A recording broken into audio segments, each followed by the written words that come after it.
Saludos amigos y bienvenidos a otra edición de Utopística, el programa en línea de la Biblioteca Jesús T. Piñero de la Universidad del Este en Puerto Rico. Les saluda la doctora Lina Gómez, catedrática auxiliar del programa Comunicación Social en Red. Y hoy me acompañan uno de mis colegas regulares, el doctor Manuel Almeida, quien es catedrático asociado de la Escuela de Ciencias Sociales y Humanas de esta Universidad del Este. Buen día, Manuel, ¿cómo estás? Buen día, Lina, muy bien, gracias.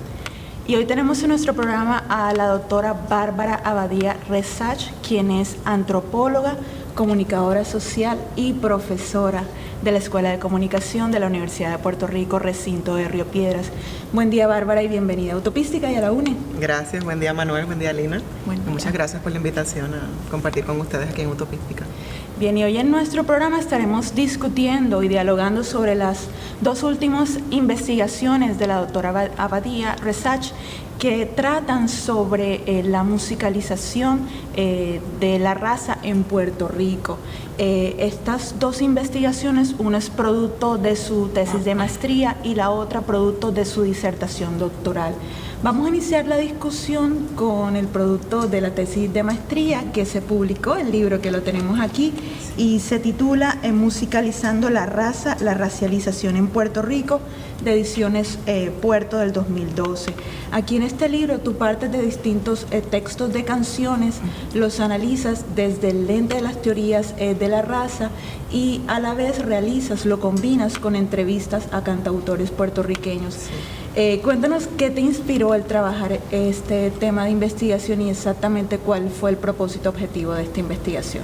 Bueno, inicialmente yo no tenía un tema de investigación para la tesis, había explorado diferentes temas, me había acercado un poco, pero recuerdo, yo soy de Fajardo, iba de camino a la universidad desde Fajardo escuchando Sal Soul y escuché la canción Carbonerito.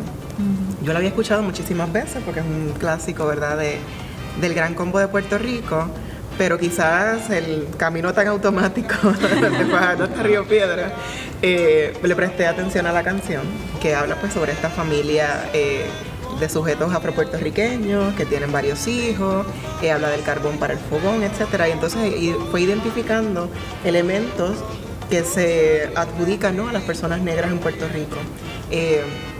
Y a raíz de eso pues consulté con la profesora Silvia Álvarez Curvelo y ahí entonces comenzamos a delinear cuál sería mi proyecto de investigación para la maestría.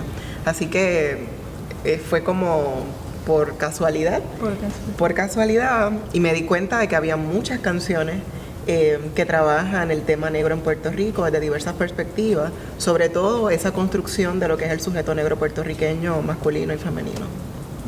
Qué bien, oye, me interesa, el tema debe ser bien complejo para tratar. Yo recuerdo, por ejemplo, una definición famosa, una expresión famosa del estudioso, desafortunadamente recientemente fallecido Stuart Hall, que decía algo así como race is how class is lived, algo así, la raza es la forma a través de la cual se vive la clase. O sea que es un tema pues que conjuga pues también con otros aspectos de otras formas de marginalización o de exclusión. Pero te pregunto, pues tratas sobre la música, ¿cuáles fueron algunas de las canciones analizadas y estudiadas para tu trabajo que terminó resultando en el libro, y cuáles fueron algunos de los principales resultados? Okay. Pues como bien comentaste, ¿verdad?, la cita de Stuart Hall tiene mucho que ver con mi proyecto porque no únicamente yo miro raza desde fenotipia únicamente, también género y clase, como bien dice, ¿verdad?, son cosas que no están desligadas una de otra. Cuando hablamos de raza, por lo menos en Puerto Rico, tenemos que pensar en clase, tenemos que pensar en discursos de marginalización también por causa de género.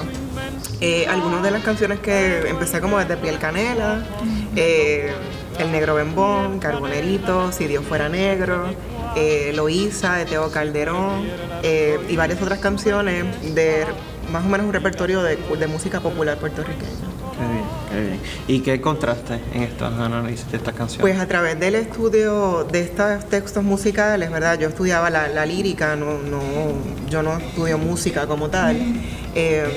Encontré que, y utilizando las teorías críticas de la raza que se utilizaban en Estados Unidos para trabajar de derecho, leyes, pero yo utilizo esas teorías y la racialización, ¿verdad?, como eje para observar cómo se construye la negritud en Puerto Rico. Más allá del discurso clásico de pensar lo negro como esclavitud, como algo marginalizado, etc. Todas estas canciones que analicé lo que apuntan es a que Puerto Rico es una sociedad racializada, ¿verdad? Pero como bien digo, no desde el punto únicamente de racismo y prejuicio. Pero entonces, con estas canciones podemos ver cómo se dan las diferentes dinámicas que uno ve en la calle, o sea, de la persona que escucha la canción y no sabe que pues, probablemente está perpetuando un discurso peyorativo, hasta la persona que dice, por ejemplo, a mí me gusta Si Dios Fuera Negro porque es un contradiscurso. Así que entonces, con este estudio de estas canciones, vemos cómo la raza opera para determinar no solamente continuar discursos que ya están establecidos socialmente, sino también contradiscursos, nuevas maneras de representar la negritud en Puerto Rico, de cuestionar también, ¿verdad? Porque no estamos como que únicamente cantándole a lo negro como algo folclórico, también estamos cantándole a lo negro o a la gente negra, a las mujeres y hombres negros puertorriqueños, desde una óptica de visibilización también. Entonces me parece que es interesante porque entonces sí, los ejemplos que diste de las canciones que utilizas, pues se refleja entonces que es la cuestión más bien dinámica, ¿no?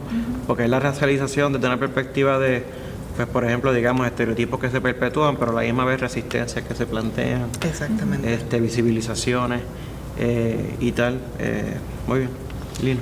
Este proyecto que trabajaste, que lo publicaste como libro, ¿qué tanto impacto o acogida tuvo en el público? Pues inicialmente, bueno, era el proyecto un requisito más, ¿verdad? Para obtener el grado. Que estaría... Nunca imaginé. Llegué a presentar algunas partes de la tesis en algunas conferencias como la ASA, etcétera, en Puerto Rico y fuera de Puerto Rico, y los acercamientos que recibía de las personas que veían mis presentaciones fueron lo que me motivaron a pensar, caramba, esto a lo mejor se puede publicar. Y fue por esa razón que decidí explorar entonces la posibilidad de que se publicara y que saliera más allá de la biblioteca de la Escuela de Comunicación o de la colección puertorriqueña de la Universidad de Puerto Rico.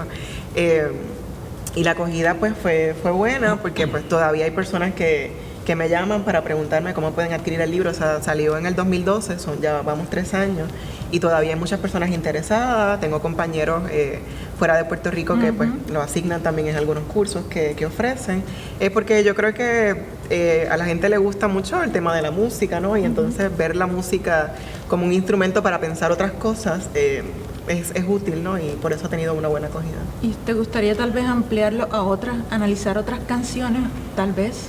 Sí, definitivamente es una de las cosas que digo al final, ¿no? Que una vez se publicó, mucha gente se me acercaba y me mencionaba otras canciones que reconocen que también tienen discursos similares sobre la construcción del sujeto negro puertorriqueño o latinoamericano o caribeño. Así que definitivamente me gustaría continuar explorando otras canciones que no tuve la oportunidad de hacerlo por cuestiones también de tiempo, ¿no? Y también otro de los temas que a mí me gustaría explorar más a fondo es el tema del género a través de estas canciones. También me interesa mucho el tema del género desde la perspectiva, ¿no?, de femenina, ¿no? Cómo se construye a la mujer puertorriqueña negra a través de la música. Interesante. Me parece que el hecho de que te enfocas más bien en los contenidos de algunas de estas canciones, pues se complementa muy bien pues, con algunos estudios que ha publicado Chuco Quintero. Sí. Porque, vamos, de Chuco, al respecto de estos temas, yo he trabajado más que el libro de Salsa, Sabor y Control. Sí. Pero recuerdo que en ese otro libro se enfatizaba más bien los aspectos rítmicos y propiamente musicales y no tanto los contenidos de las letras. O sea, que me parece que es un trabajo que se complementa con ese camino ya recorrido. Entonces, parte de esta investigación está basada o se nutre de entrevistas, ¿no? Algunos de estos exponentes musicales. ¿Cómo fue ese proceso de entrevistas? ¿Cuáles fueron algunos de los entrevistados? ¿Y cuál fue un poco, no tanto el producto, pero más bien la reacción tal vez, o los resultados de esas entrevistas? Ese proceso fue bien interesante, ¿verdad? Porque, por ejemplo, yo entrevisté a 10 personas, voy a mencionarlos para que no se me olvide ninguno. Voy a leerlo. Ay. Se me perdió. La página 86. Es que tenía aquí una notita. Okay. Tuve la fortuna de entrevistar a Ruth Fernández, a Choco Horta, Huelmo Romero, Tego Calderón, Peter Velázquez, Roberto Angleró, Papo Rosario del Gran Combo, Luigi Texidor y William Cepeda. Así que esas fueron las personas que entrevisté. Y el proceso fue interesante porque, por ejemplo, cuando yo entrevisto a Ruth Fernández, fue en su casa. Allí llegó la persona que le vende billetes, llegó un amigo de su generación que tocó el piano, ella me cantó Bello Amanecer. Fue una experiencia inolvidable y extraordinaria. Entrevisté a Choco Horta y pues con Choco pues es una relación así como de hermana de este tipo de temas, ¿no? Y de los intereses en la lucha por la visibilización de los negros en Puerto Rico. Por ejemplo, cuando entrevisté a Tego Calderón, me dijo, yo me imaginaba que eras negra, tenías que ser negra. Y yo le digo, bueno, si no lo hacemos nosotros, aunque en cierta medida ahora me replanteo ese planteamiento de que si no lo hacemos nosotros, pero no solamente nosotros por ser negros, tenemos necesariamente el derecho, ¿no? También no podemos ser tan exclusivos, ¿no? Tenemos que también ser inclusivos. Así que fue muy interesante las dinámicas que se generaron con cada uno de los entrevistados, fueron muy distintas. Y era interesante también el hecho de que yo como mujer puertorriqueña negra afecta positiva o negativamente cuando yo me acerco a una persona para preguntarle sobre el tema de la raza. Así que una de las cosas que yo puedo afirmar es que, o sea, puedo decir, ¿verdad?, que Puerto Rico es una sociedad racializada, no únicamente porque se nos discrimina o se nos prejuicia, también nosotros tenemos unos prejuicios. Cuando vamos a hablar del tema de la raza, sigue siendo un tabú. Yo tenía que manejar entonces cómo me acercaba a estas personas para que no piensen que yo los voy a criticar porque a lo mejor no están haciendo lo que se supone que deban hacer. Sí. Así que fueron dinámicas muy interesantes que un poco tenía que jugar, ¿verdad?, con esa psicología, ¿no? Como entrevistadora, ¿no? Y como comunicadora social.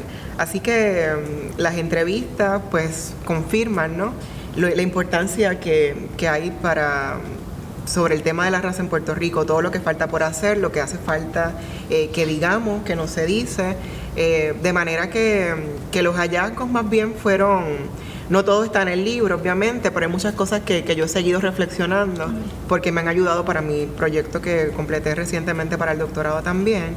Así que las entrevistas pues dan cuenta de que algo está pasando, de que hay cosas que no han cambiado con respecto a cómo se trabaja el tema de la raza en Puerto Rico. Y sin tirar a nadie en particular al medio, sin decir nombre y apellido, ¿tuviste alguno entre los entrevistados, alguno que te puso mucha resistencia tal vez ante el tema, o todos estaban más o menos?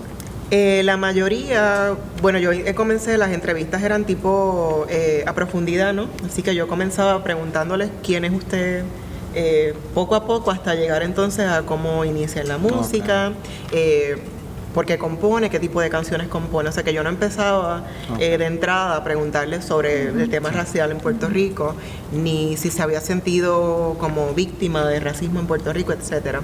Así que eso me ayudó a crear un poco de confianza con los entrevistados. Claro, para mí era importante saber sobre su perfil como personas, no es que los estaba utilizando para mi proyecto, pero la mayoría fue muy receptivo.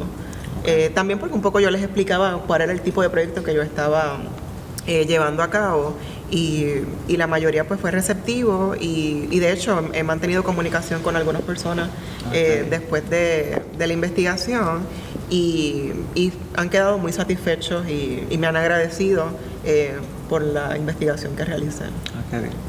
Hablemos un poco ahora de tu tesis doctoral que recientemente terminaste en el Departamento de Antropología de la Universidad de Texas en Austin y que en la traducción al español de tu tesis se titula Saludando al tambor, el nuevo movimiento de la bomba puertorriqueña, que aquí trabajas la técnica de la etnografía para mirar las construcciones de raza exactamente en el género de la bomba. Háblanos un poco más de esta investigación, qué te llevó a hacerla, cuál fue exactamente el objetivo o el propósito. Cuando yo completé la maestría, mucha gente me preguntaba, ¿pero esa tesis es de comunicaciones o eso tiene que ver algo más con sociales, verdad? Porque también estamos como acostumbrados a encajonar las cosas y que no se puede salir de una ciencia a otra. Y hay mucha relación con las comunicaciones y las ciencias sociales. Así que cuando no solicité un programa de comunicaciones, sino de antropología, y pues iba pensando entonces cuál va a ser el proyecto. Continúo con el proyecto de la tesis de maestría, que era el interés primordial, pero luego en mis visitas a Puerto Rico para los veranos, en las navidades, comencé a identificar ese boom de la bomba en Puerto Rico. O sea, donde quiera que uno se metía, sobre todo en el área metropolitana, bomba, bomba, bomba, y comencé a identificar sujetos que no se autoidentifican como negros en Puerto Rico haciendo bomba.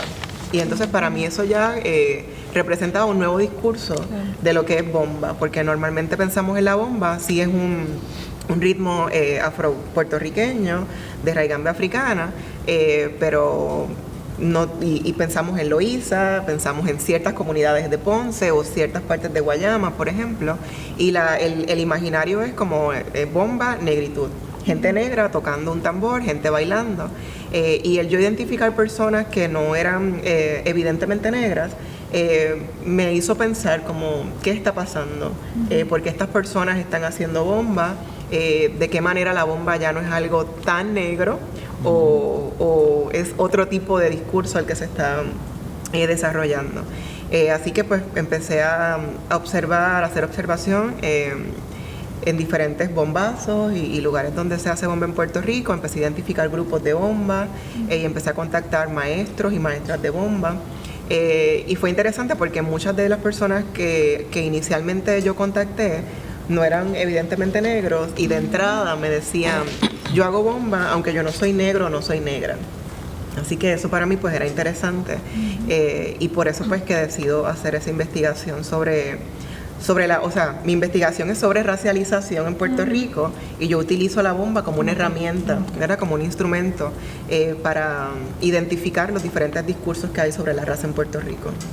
De hecho, me es interesante y la pregunta que te voy a hacer es un poco de por qué habías escogido la bomba entre otros posibles géneros, ¿no?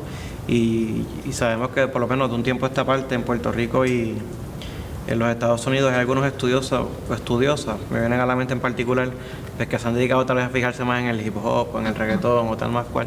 Pero ahora, escuchándote responder ahora la pregunta que te hacía Lina, en efecto, o sea, a mí me viene a la mente, son mujeres de hecho, 2 o 3 ex estudiantes, ex discípulas blancas, o sea, blancas, y que están pues tomando cursos de bomba. O sea, y sé que por ejemplo que en Río Piedras hay incluso 2 o 3 grupos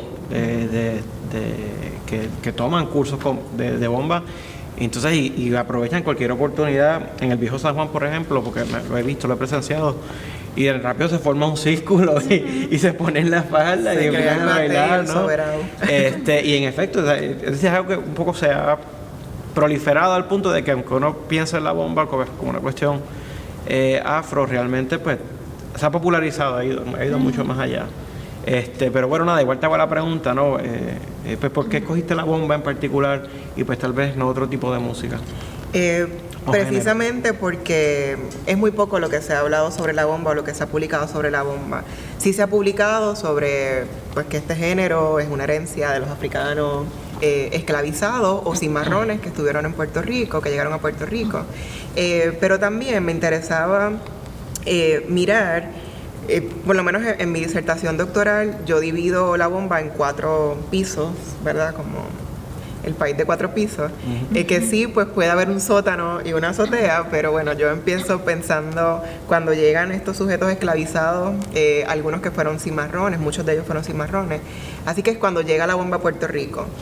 Luego, pues con toda la colonización española, ¿verdad? Que habían indígenas aquí en Puerto Rico, ya entonces es como sobrevive ese género y se va puertorriqueñizando de cierta medida.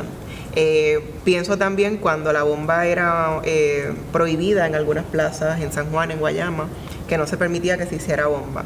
Con la invasión estadounidense, pues entonces es como la bomba se convierte en algo más puertorriqueño. Ahí es donde más se daban esas prohibiciones. Luego entonces con el Estado Libre Asociado es como se utiliza la bomba como algo folclórico, parte del discurso nacional, de lo que es la identidad nacional puertorriqueña, ¿verdad? Con don Ricardo Alegría, etcétera. Y ahora entonces pues tenemos lo que yo denomino el nuevo movimiento de la bomba, que me refiero a esta proliferación, como bien dijo Manuel, de grupos de bomba, de escuelas de bomba, de talleres, de mujeres tocando el tambor, o sea, como percusionista. Ya no es algo que es únicamente exclusivo de hombres, ya no es algo que es únicamente de Loíza, ya no hay que salir a bailar al soberano con una falda. Si hay alguien tocando bomba y usted se siente con el deseo de bailar y sabe bailar la bomba, pues puede hacerlo y simular los movimientos, por ejemplo, sin la falda. O sea, que ya la rigurosidad que había antes ya no está. Esas son algunas de las cosas que yo observé en el proyecto. ¿Y por qué la bomba? Pues precisamente por eso, porque a mí me parece que la bomba hay mucha tela de donde cortar, sobre todo lo que está ocurriendo con la bomba hoy día y hace más o menos unos 15 años que ha estado este desarrollo imparable, ¿no? de la bomba y cómo ha evolucionado para los bombeadores, ¿no? La gente que hace bomba y los ancianos, como ellos se llaman, ¿verdad? Es un cambio muy drástico porque hoy día la gente que está haciendo bomba probablemente cogió un poquito de Mayagüez, un poquito de Guayama, un poquito de Ponce. Entonces uno va a Loíza, eso no es bomba, eso es algo diferente, ¿no? Así que todas esas dinámicas me hacen pensar que eso que yo veo en la bomba lo podemos trasladar a otros espacios de la cultura puertorriqueña, ¿no? Que son diferentes discursos de que están pasando muchas cosas y no significa que ya no hay racismo, pero hay nuevas maneras de pensar la raza y de asumir la raza. Algo que es interesante de lo que yo observé en el proyecto cuando hice la etnografía es como gente que dice, yo no soy negra, pero hago bomba, así que es como que yo me uno a ese proyecto. Gente negra que te dice, esto es únicamente de nosotros, nadie más se puede meter. O gente negra que acepta y es inclusiva de que otras personas también hagan la bomba y que esto es algo puertorriqueño, esto no es algo únicamente negro. O gente que se considera blanca que dice, eso es algo de los negros. Entonces como 4 diferentes grupos componentes de la sociedad puertorriqueña que miran la bomba de diferentes maneras. Y de esa misma manera yo me he sentido muchas veces de cómo la gente me ve a mí como mujer puertorriqueña negra, que no es únicamente mi experiencia única, individual y personal, también la de otras personas puertorriqueñas negras. Así que la bomba me permitió un poco interpretar quizás como a veces yo me siento como mujer puertorriqueña negra en Puerto Rico, que a lo mejor no es igual que como se sentía mi abuela o se sentía mi tío. Cuando estudiaba en la Yupi, se iba con un jean y una camisa azul, pensaban que él se había escapado de la cárcel o algo así. Así que son discursos, ¿verdad?, que se siguen, van cambiando, claro. Siguen ocurriendo, pero van desde diferentes perspectivas. Ven acá, entonces, dices que mencionaste ¿no? que hiciste cierto trabajo etnográfico y en este caso, esta segunda investigación, pues emana de tus estudios en antropología, que es pues una disciplina mucho más holística, digamos, que las comunicaciones, y lo digo en mejor sentido. Eso hizo que, por ejemplo, esta investigación, comparado con la otra, aplicaras una perspectiva mucho más amplia o comprensiva al fenómeno de la bomba, o te mantuviste más bien también los contenidos, o bregaste con la instrumentación, o bregaste... Pues mi trabajo, uno de los retos que tuve con la disertación doctoral es que mi proyecto, mi etnografía es de observación. No participante porque yo no bailo bomba, yo no toco bomba. Y tuve que negociar eso con el comité. Y es una también de las quizás aportaciones que estoy haciendo a la antropología, ¿no? porque no únicamente uno como antropólogo, como etnógrafo, tiene necesariamente que participar. Yo soy puertorriqueña, yo soy una persona negra, yo hablo español, yo no tuve que hacer lo que quizás otros antropólogos tienen que hacer cuando van a trabajar con una comunidad en particular. Así que eso también pues fue interesante. Cuando yo hago la etnografía,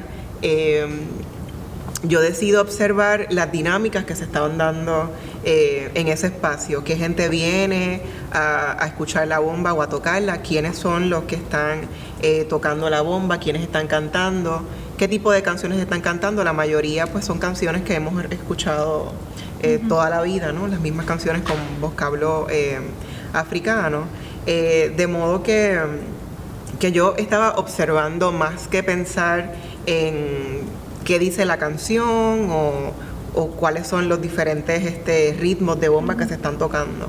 Era más bien como la dinámica del escenario de la bomba. Qué dinámicas se estaban desarrollando en ese momento. ¿Y qué futuros proyectos tienes? Pues volviendo al tema de género, pues me interesa continuar trabajando la bomba desde esa perspectiva de la participación de mujeres en la bomba y de hombres haciendo el rol que a veces se asume de que es de una mujer. Hay hombres que también salen a bailar con la falda. Los movimientos en la bomba, tanto de hombre como mujer, son los mismos, pero cuando una persona tiene una falda, obviamente pues lo que uno ve es la falda. Es más vistoso, ¿no? Se ve más el traje. El hombre, pues como no lleva falda, pues uno ve los movimientos, ¿verdad?, de su cuerpo un poco más bruscos, pero son los mismos. Así que cómo entonces esos roles de género se ven a través de la bomba. Y otro tema que quedé corta también por tiempo es el tema de la diáspora.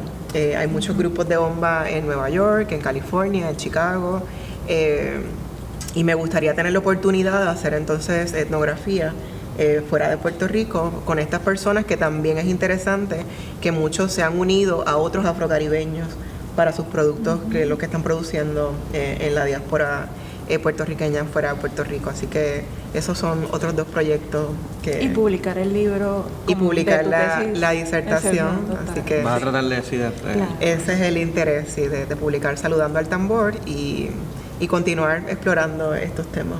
Muy interesante. Bien. Bueno, amigos, hemos llegado al final de nuestro programa. Antes de irnos, queremos agradecer la presencia de la doctora Bárbara Abadía Resach. Gracias, Bárbara, por estar nuevamente aquí con nosotros. Gracias a ustedes por la invitación. Agradecemos también la presencia del colega Manuel Almeida y de Radamés Barreto en la cámara. Eso es todo por hoy, amigos. Que estén bien.